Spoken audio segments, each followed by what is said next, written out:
po mga kababayan, no, may nakita na isang homeless dito. Kuya, hello. Ano pangalan mo? Kumain ka na? Ha? Ano pangalan mo? Pwede malaman kung ano pangalan mo? Kaya po mga kababayan, baka po may nakakilala kay Kuya, no? Nandito po namin siya nakita sa mga part ng Muntinlupa. Boundary ng San Pedro tsaka Muntinlupa, no? Kaya po, baka po may nakakilala kay Kuya. Kuya, pwede malaman kung ano pangalan mo? Ha? Ilang taon ka na? Sino, pakita ka ng mukha, baka hinahanap ka ng pamilya mo. Kuya, baka hinahanap ka ng pamilya mo. Matagal ka na ba dito? Ha? Pwede malaman pangalan mo? Ha? Pwede malaman pangalan mo? Ito ba yung dating nagtabi?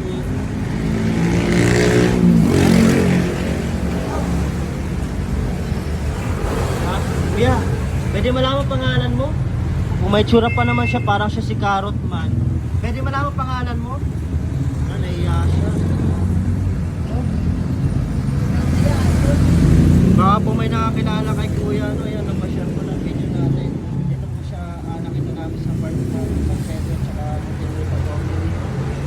Kuya, pa-share na lang po ng ano natin ng video. Ayan, God bless po.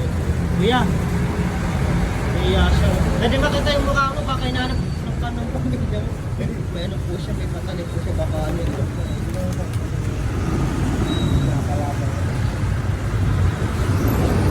Baka mano tayo kasi may ano siya, may patalim na dala. Nandito pa rin siya mga kababayan. Kuya, diyan ka pa rin ba? Pangalan mo? Pwede malaman pangalan mo? Dito pa rin po siya, oh. Kuya, ako baka mo po may nakakilala kay Kuya, no? Hindi ka nasa 20 plus pa lang po, no? Kaya po, pa-share po ng live natin. Baka ito na po yung kamag-anak niyong hinahanap. No, Kuya, pwede malaman pangalan mo? Matagal ka na dito? Kuya? Kuya? Pwede mo naman?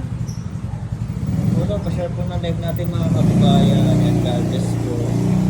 Ito, dito lang daw po yung lagi sa may ano, sa may litsunan dito sa may boundary. No? Dito lang daw po yung lagi na natambay at tutulog. Yan po, baka po may nakakilala. Yan po, pa-comment po at pa-share po ng live natin. Ayan, video natin. Yan, God bless po.